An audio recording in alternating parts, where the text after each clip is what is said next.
This is ABC, Allan Brocasting Company from London.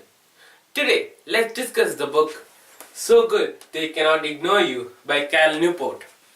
Well, it's a very funny title, right? Well, this title was actually told by a famous comedian when somebody asked him, like, how can you achieve the success that he is having?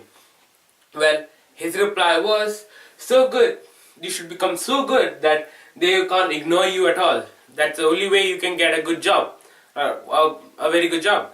That's the same title that the author has taken up. So in the book, the author says that to become so good so that people cannot ignore you, you need to follow a theory, that is Self-Determination Theory, or SDT.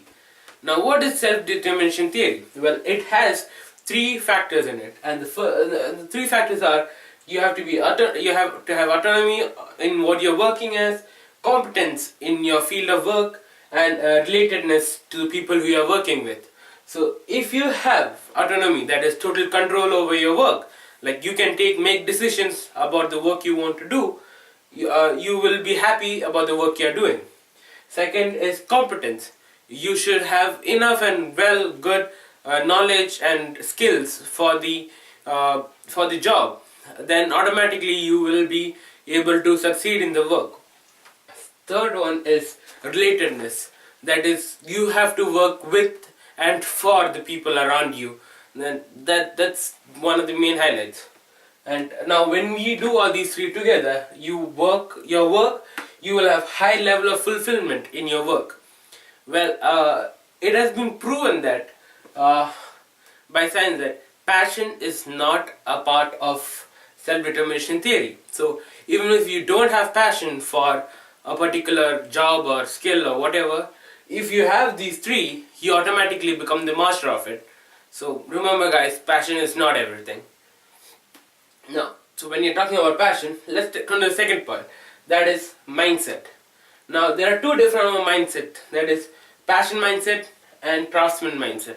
Now, passion mindset becomes like a very self-centered mindset that yes, I can be the best, or yes, I'll be working everything's under my control, or it's a self-centered thing.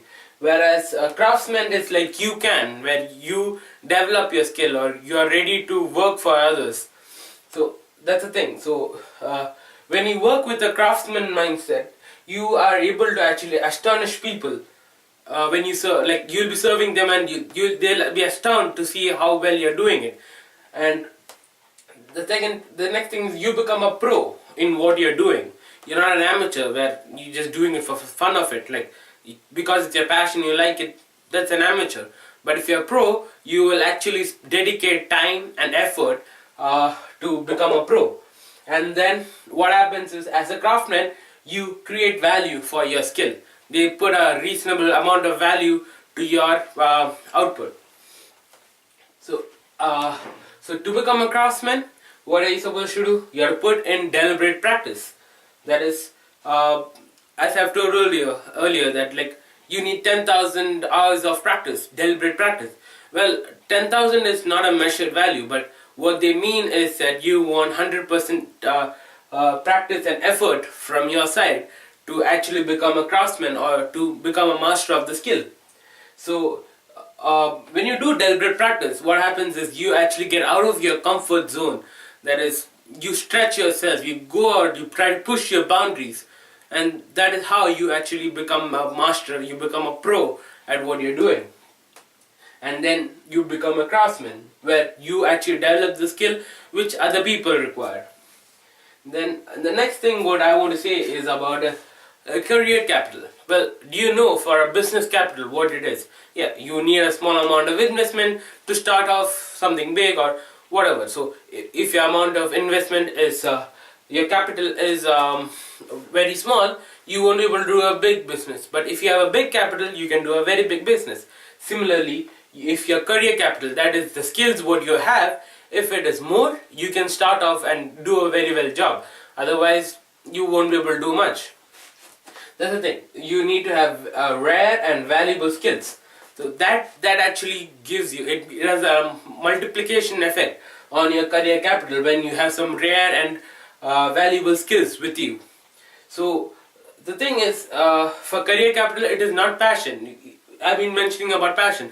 See, if you have a passion of something or not doesn't matter. It's the amount of effort and the thing you can to develop the skills or develop a capital, you actually can be successful. And once you have a good capital, it'll actually help you to become autonomy, because you have the capital, you have the power, and people will follow you and listen to you. So you will have autonomy on what you're doing. And competence, since you have a career capital, you will know what exactly you're doing. And relatedness, because you have capital, you actually can, you wouldn't do anything just to finish it off. You'll be doing it for the people. So by this, you are career capital is a major factor to get into the STD theory. So now when we are saying this, we come to the last part where it's saying about right work and work right. It's very hard to find the right work. I mean, maybe like 1 in hundreds maybe of a chance you have of actually getting the work which you want to do. But what you can do the other way around is, whatever work you are doing, make sure you do it right. So if you can do it right, you become actually a craftsman, because you will be learning the skills and applying the skills to work right, like whatever you're doing. So don't try to find the right work or go behind your passion. Whatever work you're going to get, make sure you be the best at it. And so once you try to work, when you're working right, you actually develop your career capital. That is, you develop the skills and everything. And when you're working, you're putting in a lot of effort and practice. And then you actually should do this with a mindset of a craftsman. And automatically you will be having the autonomy, the competence and the relatedness to be successful in that work. So once you have all these, like the proper mindset of a craftsman, you will become so good that they cannot ignore you. So you will actually get a job. So that's the best thing. So whenever you want, if you're searching for a job, or if you're trying to become a better person in the job, well, just try to become this. You become so good. It's never too late to start.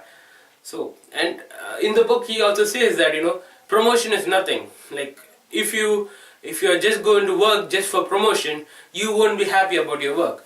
But if you are competent, you have the autonomy and the relatedness, whichever position you are in, you will be actually happy about your work. Well, this is what I wanted to tell you today. So my friends, just become so good at what you do so that they cannot ignore you. So that's it for today. Thank you.